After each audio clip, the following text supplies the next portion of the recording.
When somebody comes and says, John, I want to be a leader, I always ask them the question, why? Why do you want to be a leader? I mean, do you want to be a leader because you want a corner office? Do you want to be a leader because you like to be in control? Do you want to be a leader because you love to be in the front of the pack? Do you want to be a leader because you want to have a good parking place? Why do you want to be a leader? Because leadership isn't easy. Leadership a lot of times isn't fun. Leadership a lot of times is kind of lonely. There's only one reason to be a leader, and that is to add value to people. And you and I will only add value to people if we truly value them. I have a nonprofit organization equipped that's trained almost 2 million leaders internationally around the world. And I kid you not, as I go to developing countries twice a year and I travel internationally and I sit down, sometimes I have the privilege of being in the offices of presidents of countries. And as I watch these developing countries, the thing that is the cardinal sin among leadership so much is that they have leaders of their countries that truly don't value the people. And if you and I don't value people, we will devalue people. Number two, if you want to add value to people, you have to make yourself more valuable. You just have to get better. You have to keep growing. You have to keep learning. You have to keep developing.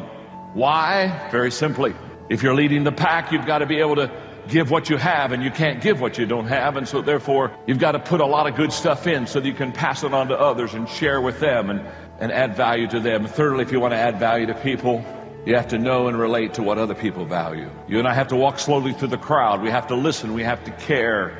You see, great leaders are first of all listeners, and then they're learners, and then they're leaders. They really do take their cue from the people. They understand that the key of leadership is connecting with the people that you lead, and the only way that you and I ever connect is by caring enough to listen. Number four is very important to me. When I'm speaking in the business community, I always share with them that for them there are 3 ways to add value to people, but for me there are 4. And I tell them I'll give them the 3.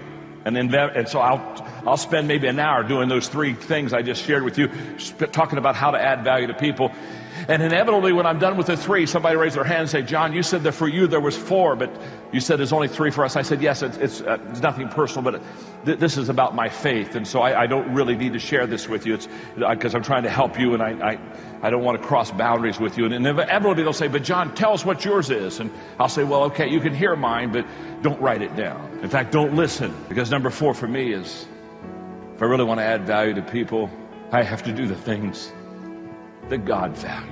How would you tell us to develop a habit of curiosity? Well, you know what? People do look at me and see me as creative because I've written so many books, and I am curious. But when I started off in college, in my freshman psych class, they gave us a test that for each student to take on creativity. And there were 17 in that class. I can remember it well. And I was at the bottom of the class on creativity. I mean, I was like number 17 out of 17. And what the teacher posted the scores. And so, I mean, I saw how bad I was. And then I really felt bad, not only because I wasn't creative, but I was going to go pastor, I was going to go into ministry, I was going to teach, I was going to do sermons. And then I got to thinking to myself, I'm going to be another boring preacher. And, you know, that just gripped me. I thought, oh, this is going to be awful. I'm going to bore people all my life, you know what I mean? And then I'm going to ask them to pay while they hear me. I mean, this is an awful deal. So, and so 2 things I did.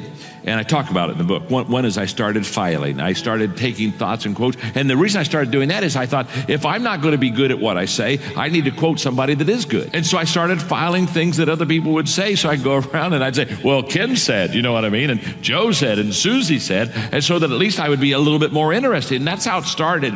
When you realize things in your life happen for you truly, especially in hindsight. Everybody knows it in hindsight, right? If you look back at any disaster, tragedy, most people look back 5-10 years later, they go, that happened for me. That was actually a good thing.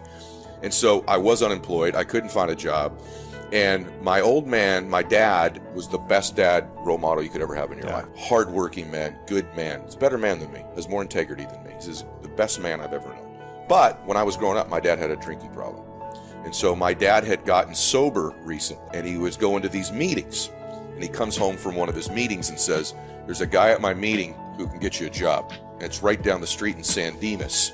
You're going to be working with kids. Doesn't pay anything at $6 an hour, but you're going to get this damn job. So show up there tomorrow morning, 8 a.m., ask for Tim. So I drive down there. It's a place called McKinley Home for Boys. Little did I know that would alter my entire life. That was the most significant thing that happened to me. And so I walk in there. I said, I'm Ed Milet. I'm here for the job. They're like, what job? I'm like, I don't know. Just my dad told me to show up here. I need to ask for Tim. They're like, we have no idea who the hell Tim is. What's his last name? I said, I don't know his last name. And they're like, so you showed up for a job that you don't know what it is and you don't know who it is that's hiring you. I'm like, here's what I know. He's an alcoholic. I'm like, oh, Tim. That's him. Yeah, we know that Tim. And so they bring me to the guy and he says, you're hired. Let's go. Like literally shakes my hand and you're hired. And he introduces me to these 8 boys that were my boys. They were 7, 8, and 9 years old. And basically I lived with these boys, these precious boys. And we ended up adding a few more. And my boys were all wards of the court. They were all molested by family where parents were in prison. And so they had no family. And so my whole life changed. All of a sudden, I'm this 22-year-old guy. These guys become my sons. I lived with them. It altered me completely. Wow. Like what I wanted to do. I always wanted to be famous and rich and successful. And now I just wanted to serve. Yeah. I wanted to help. Little did I find out I could get rich and famous and all that other stuff I thought I wanted through serving people, right? And so just altered me, man. We really do acquire what we're most obsessed with. So if you're obsessed with your worries and your stresses and your problems, you will find a freaking way to obsess on them and you'll eventually possess them. Same with the things you want. People think that's corny, but I'll give you an example. An addict. Addicts take all different kinds of forms, but we could go out on the street here. And by the way, I want to make sure that people understand this. Not everybody that lives on the street is an addict. They've got mental illness or some people actually chosen to live there. But if we found an addict that was living on the street, no job, no income, no source of money, they find a way to get their drug. Don't they? You find a way. If you're obsessed with something enough, regardless of the conditions, and addicts are the perfect example. They can have no money, no resources, been locked up before. Everyone knows they're trying to get it. They could be in support me. But if they want that drug bad enough with no resources, no nothing, they find a way to get it. That's how humans are when they get obsessed with something. So don't tell me you can't win. Don't tell me you can't build your company. You can't get the person you want or the money you want. If you want it like an addict, bad analogy, but true. You want it like an addict needs their fix. You'll find a way to get it. That's how human beings are. So then the next best predictor of lifetime success is conscientiousness. Well, so, and of the 2 aspects of conscientiousness, say orderliness and industriousness, the better predictor is industriousness. So the question is, well, what can you do about your industriousness? And the answer to that is, well, that's kind of rough too, because there's a strong genetic component. But you can work on micro habits with regards to your conscientiousness. And I think the best micro habits, this is partly to do with this future authoring program processes, I think the best thing you can do with regards to your conscientiousness is to set up some aims for yourself, goals that you actually value. And the future authoring program helps people do that. And basically it does a situational analysis it helps you do a situational analysis of your life more than a psychological analysis, I would say. And so the questions are something like, well, all right, you're going to have to put some effort into your life and you need to be motivated to do that. And so what are the potential sources of motivation? Well, you could think about them in the big 5 manner. You know, if you're extroverted, you want friends. If you're agreeable, you want an intimate relationship. If you're disagreeable, you want to win competitions. If you're open, you want to engage in creative activity. If you're high in neuroticism, you want security. Okay, so those are all sources of potential motivation that you could draw on, that you could tailor to your own, your own personality.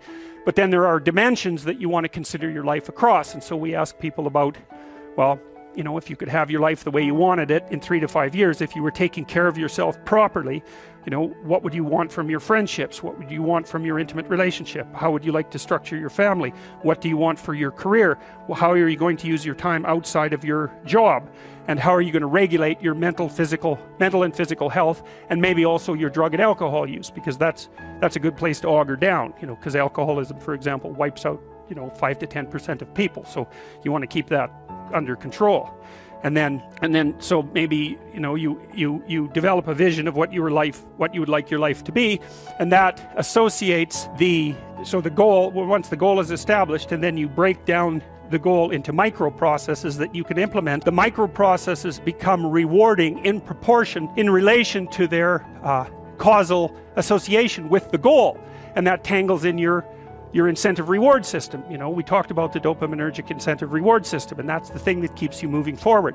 And the way it works is that it works better if it produces positive emotion when it can see you moving towards a valued goal. Okay, well, what's the implication of that? Life. Better have a valued goal, because otherwise you can't get any positive motivation working out. And so the more valuable the goal, in principle, the more the micro processes associated with that goal start to take on a positive charge. And so what that means is, well, you get up in the morning and you're excited about the day, you're ready to go. And so as far as I can tell, what you do is you specify your long-term ideal. Maybe you also specify a place you want to stay the hell away from, so that you're terrified to fail as well as excited about succeeding, because that's also useful. You specify your goal. You do that in some sense as a unique individual. You want to specify goals that make you say, oh, if that could happen as a consequence of my efforts, it would clearly be worthwhile. And when I came up before an audience, I was rusty. I could not get my thoughts together. I could not have the power, the kind of confidence that I needed in order to make it happen. You're going to need vision. What is vision? Vision is the ability to imagine life as you want it to be. If you haven't been good enough, that's okay. What is not okay is accepting that and doing nothing about it. You have got to do better each and every day. You have got to grow stronger each and every day. You have got to stop allowing things that doesn't concern you. Enough to hurt you and put you down, because your depletion becomes something else. Because once you feel depleted and you're not realizing that maybe I'm just a little tired, but I'm not dead, but you're focusing too much on the weakness and you're thinking because you're depleted, you're done. Then maybe you are done. Maybe you're not truly as strong as you think you are. Maybe you don't really have that mental fortitude. Maybe you've just been faking. Maybe you're just not cut out for this. Because there's always people out there that are looking at you and waiting for you to fail, waiting on you to give up. So whatever you want to do, whatever idea that you have, the longer that you're sitting on that idea, you're either creating or you are disintegrating. If you're not using it, your skills are diminishing every day. I was on a television program the other day. A lady called in and she said, there's something I'd like to ask you. And I said, what is it? She said, well, I have this thing I want to do, but I've been unemployed. I lost my job for 2 years. I haven't been able to find a job. I don't have the money and I don't have the contacts, and I really don't know what to do. I said, excuse me. I said, the fact that you don't have the money or the contacts really is not the issue. I said, what's the real issue? She said, what do you mean? I said, what's stopping you from doing what you want to do? She said, well, I don't know. I said, but if you did know, what would your answer be? Yeah, right now you need vision. If you're going to build legacy, if you're going to be the first in your family to accomplish some things, if you're going to break the cycles that have been running through your family, you're going to have a vision. Right now, what's your 5-year vision? Yep, I said 5 years, but that's not even enough. You need a 10-year vision. You need a 20-year vision. You need the kind of vision that wakes you up in the morning. You need the kind of vision that drives you. You need the kind of vision that slaps you when you feel like getting tired and going to sleep. You need the kind of vision that pushes you when you don't know how you're going to continue. What's your 20-year vision? I need you to get a vision. Yeah, I need you to see what the next 10 years looks like. I need you to see what the next 5 years looks like. I need you to see yourself winning. I know that it's difficult right now, but your vision said you're going to win. Yep, I know there's a storm that's coming and raging and warring against you, but you got to have a vision that keeps you in the fight, even when it feels like you're about to quit. She said, well, I think maybe I'm afraid. I said, what are you afraid of? Maybe I might fail. See, a lot of people allow fear to stop them from living their dream. Answer your calling. Whatever you're called to do, don't count yourself out. Don't say, I can't do that. You're bombarded with negative stuff every day that beats you down, and you will find yourself unconsciously engaged in self-destructive behavior. If you don't program yourself, life will program you. It's got to be your passion. You got to love it, ladies and gentlemen. You got to love it. It's got to be what you are supposed to do. You want to sing, and even though they want to invite you to Carnegie Hall, you're going to sing to anybody that listens to you, including singing to yourself. I used to talk to my plants when nobody else would listen to me. You're supposed to build something. You're supposed to create something. I don't know how to do it. Learn. You are the one that's got to get married. You're the one that's got to tell everybody this thing can happen. This thing can be good. And part of the reason why there's so much pressure on you is because you know that you are called to be the first. Part of the reason why you carry such weight is because you know you are called to be the first. Thank God for the second and the third and the fourth. Thank God for the last. But truth be told, you have been placed on this earth to be the first. There are many of you, you have a sword in your hand, but somebody called it a stick. And you need to say, this is not a stick, it's a sword. That's not just a book in your hand, that's your sword. That's not just an idea, that's your sword. That's not just a dancing gift, that's your sword. You let everybody tell you it's okay, you should stop, don't do it. Start over why are you starting over, just start up and keep going. Enough of quitting, enough of not wanting to push yourself and get the most of your life.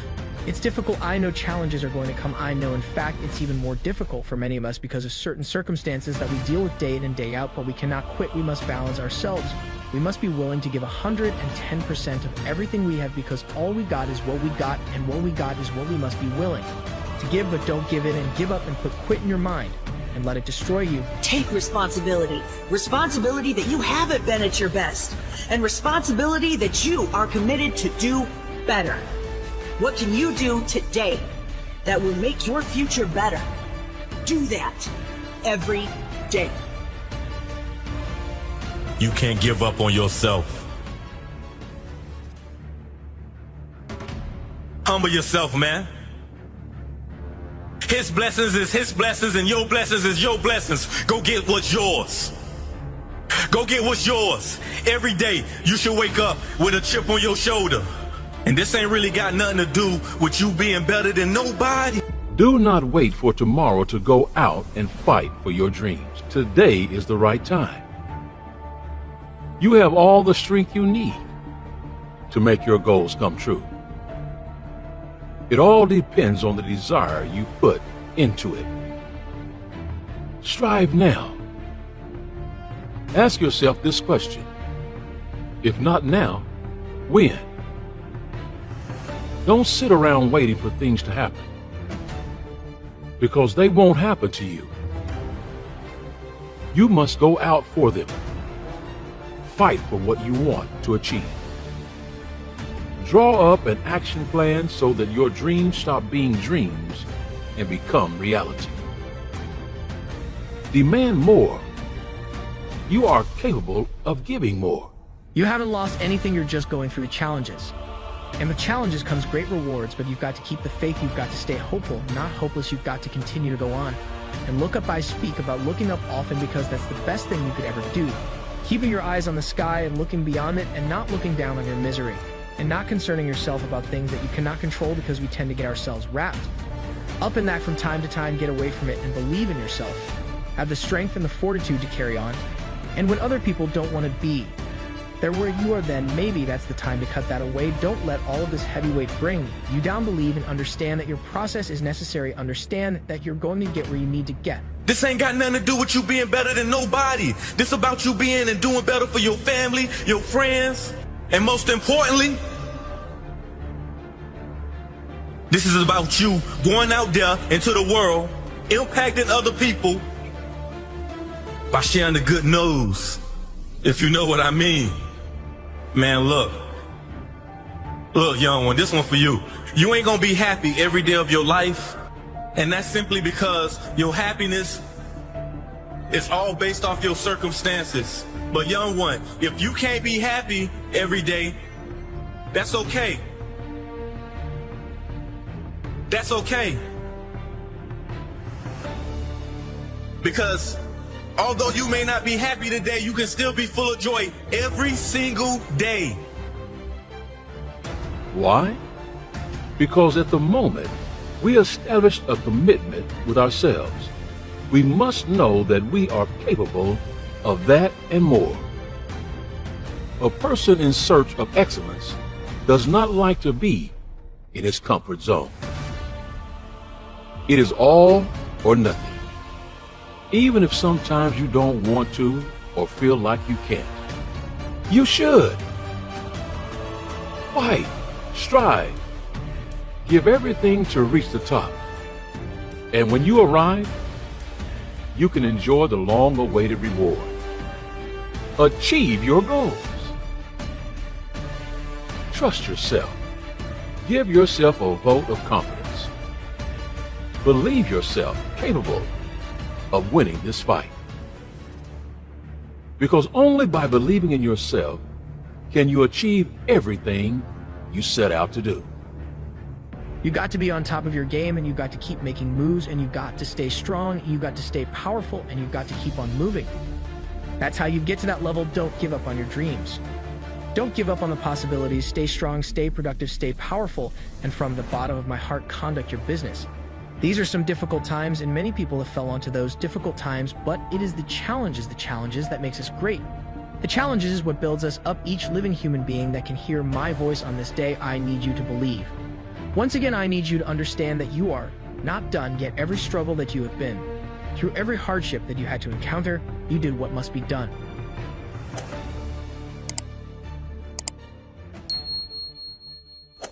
There's two sides of pain that I don't think a lot of people really understand, right?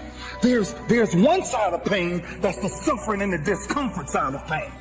That's why everybody raised their hands when I first asked, do you have everybody ever been through pain? Because that hurts. You remember what that felt like. But then there's another side of pain that's called effort. It's called glory. It's called, if you can find a way to push through pain, there's something greater on the other side of it. And if you never tap into it, it's because the first time you felt it, you backed off. The first time you felt that burn, the first time you felt that it's too much. But now, don't get me wrong, there's days I wanted to quit, a lot of days. I almost drove back to Cleveland several times and just gave up, but you know, man, your dreams have to be bigger than all your fears. If you that's why you have to have big dreams, because your dreams have to be bigger than all your fears and all your consequences. What makes people go back is you dream too small. See, your problem in life ain't if you aim too high and you miss it. Your problem in life is if you aim too low and you hit it. You messed up now. So when you aim to the moon and you miss, you still amongst the stars. So it kind of keeps you motivated a lot longer, man, to help you push through. Because everybody's going to have a push through moment. Because everybody has a turn back moment. The key to making it is you can never turn back. See, God is always coming. And we rationalize with ourselves to where we automatically stop. That's why a bunch of us give up so much in life so quickly. That's why kids have a problem finishing things at today's time. Because as soon as they feel a small bit of discomfort, or things ain't right, they're gone. I can't do it no more. But suppose I told you the greatest pain of my life is the reason I'm standing here today. Suppose I was able to share with you. My routine was so crazy, man. I was seeing almost 9 doctors for 9 weeks. 6 a.m., 2 a.m. every morning.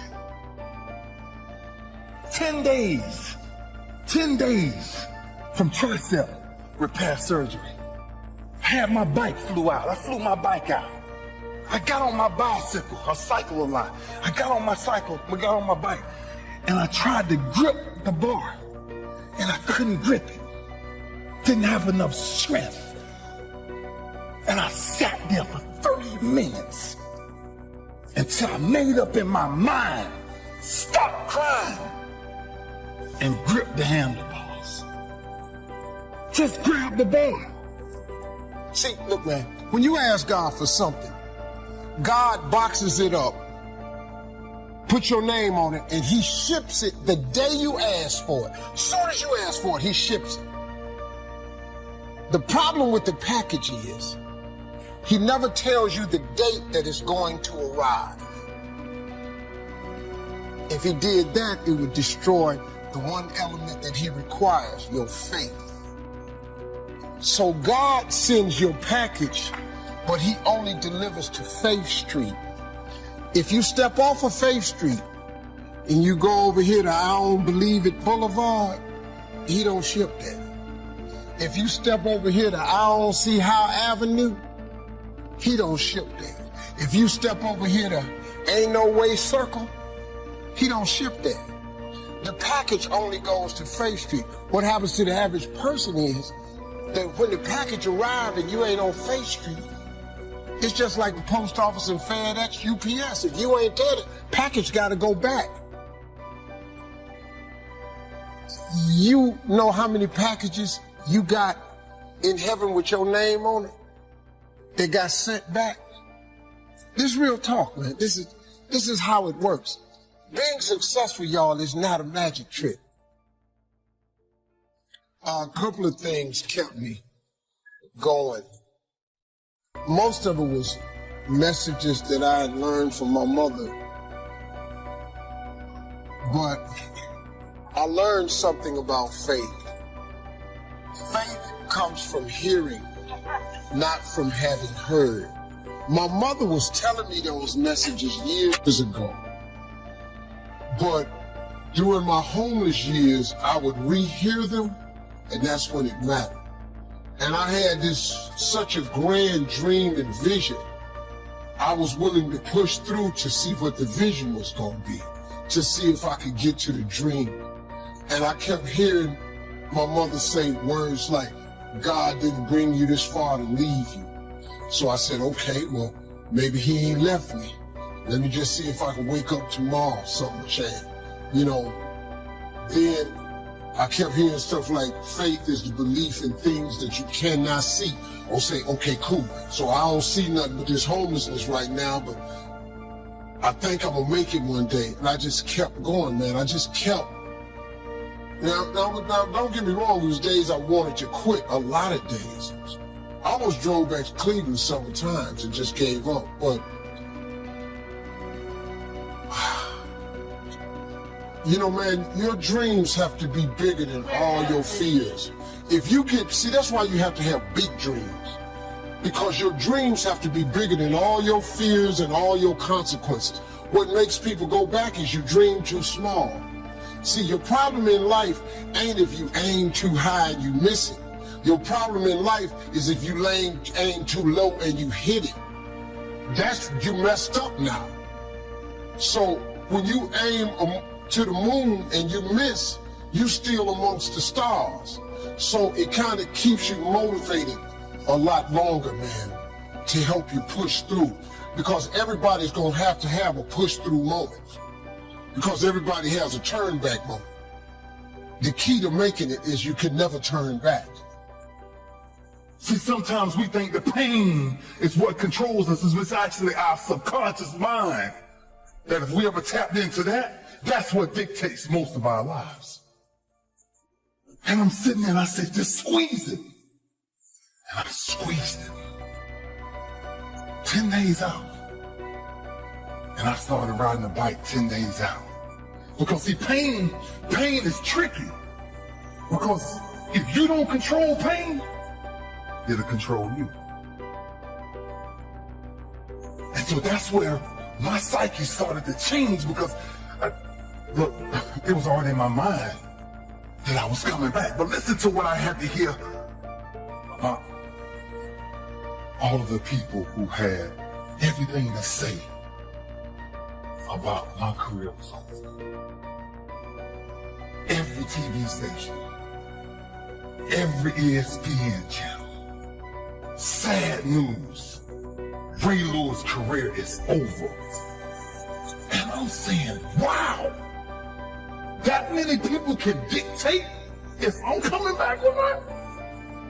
That many people got control over what I do from this point forward, going forward. That many people can tell me. Man, I heard one comment says, one of the greatest warriors of all time, and we lose him like this. So I said, oh my gosh, they done wrote me off. I said, I might as well pack it up. But think about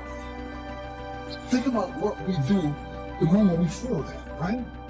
That's back to the two sides of fate, the two sides of pain. See, at that point, I feel like a victim. And I feel like, oh man, why me? You know, and dang it. Then after the first day I rode my bike, I came back. I failed twice. And when I failed, I remember laying on the ground. And I said, "Lou, ain't nobody out here gonna help me get up. What makes you get up when you fall down? What makes your mentality change if there's a great situation or there's a bad situation? How do you dictate that based off the level of pain? Because I think that's where we're getting in trouble at. And so when I started cycling, when I started going to see these doctors, I realized that I turned my greatest pain into my greatest achievement. I don't have no education. I'm not really like school smart, none of that. Now I got a lot of people work for me, got degrees. See, when I don't know something, I pay somebody to know it. Just come stay around here. I come down here and do the gift. I keep telling the jokes. I'm telling you, God has an incredible life for you. All you gotta do is ask him for it. Be willing to put in the work. But now this work part is hard. Success is hard. But let me ask you a question. Ain't not being successful hard too? So now which hard you want? You want the hard with some options and some benefits, or you want the hard when ain't nothing going on? I'm gonna take the hard with the option and benefits. Give me that hard. Let me try that. I'm nothing no more than you. You know, my job has been exceptional though. I've been very blessed in that I've lived a life. God has enabled me to pursue my passion and tied it to my gift.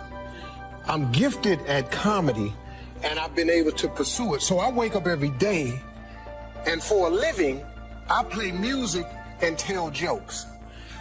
How big of a blessing is that? But you know, people they look at that, but see, you lose sight of the fact that I'm 54 though. And you don't know the fact that I've been doing this 27 years in order to get to the point where I can wake up and play music and tell jokes for a living.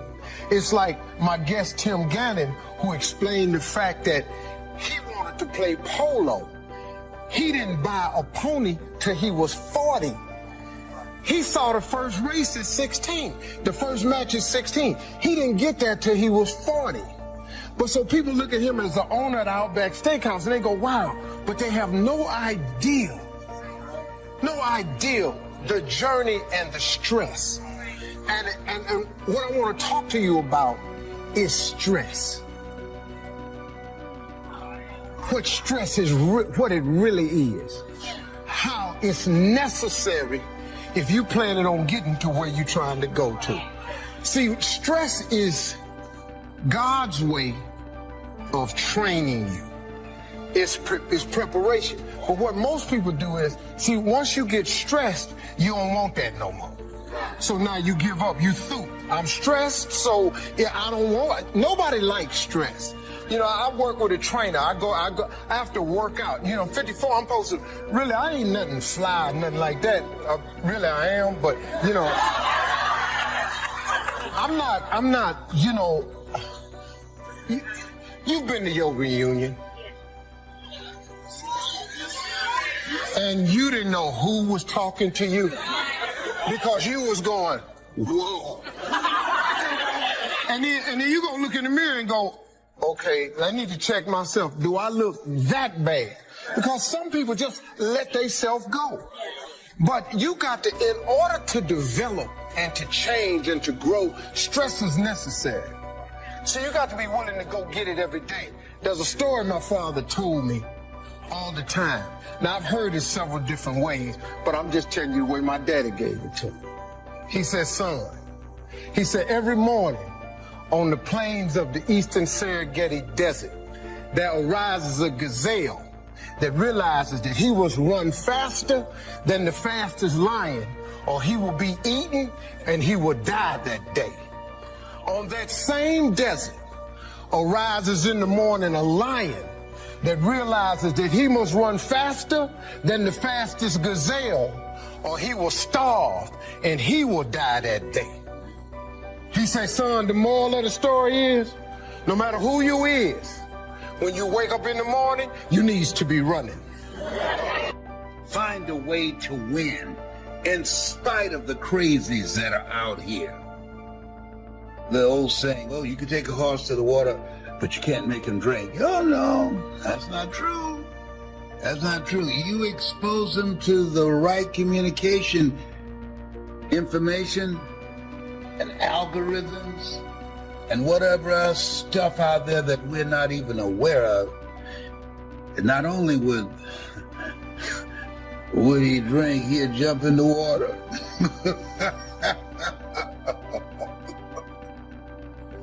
This is a different space. You have to protect your mind.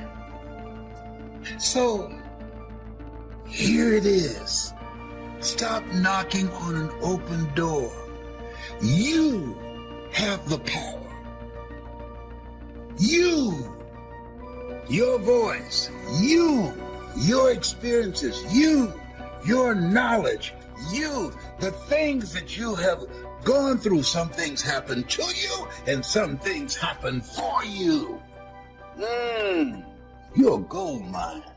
Coming out of this place where we are will be millionaires, billionaires, and witnesses. And those of you that listen to me, you're going to be a millionaire or a billionaire, but you won't be a witness. You won't just be standing around saying, I wonder what happened. In order to get to where you want to go, you got to put yourself under some stress, though. See, stress is necessary. God is a trainer. This is what I done learned about it. And all I can tell you is, you know, how I got to be who I am. That's all I can share with you. I got no other stories for you. He got me to this point because from so far from what I done gathered in the process I'm in, he wants me to share my story with those that's still trying to get there. And at 40, you can still buy the pony. And by age 50, you can still have 5 world championships. But you got to be willing to get under some stress. See, stress is necessary. It's like, I can't believe what Bishop was talking about because I had prepared this whole thing. And it's just amazing how he is, man. God be doing. See, that's what I've learned. God cold. He do. He tricky with it. He got moves you won't even. 3 of the things I was gonna talk about, he talked about. Now I got scared to talk. Cause you know, I mean, I'm up here, you know, following the greatest preacher of all times with similar subject matter, but I have a different take on it, cause I had a different walk. So you see, the part he was talking about, that seed. See, I'm a seed, I really am. But a seed has to be planted. A seed got to have dirt put on top of it. If you take a seed and throw it on the concrete and walk off, the sun just burn it up. But guess what? Logically, in my mind, it doesn't make sense that to grow something, you should dig a hole, put it down in there, and cover it with dirt. Logically, that don't make no sense to me. But oh, though. See, dirt is necessary for growth and development.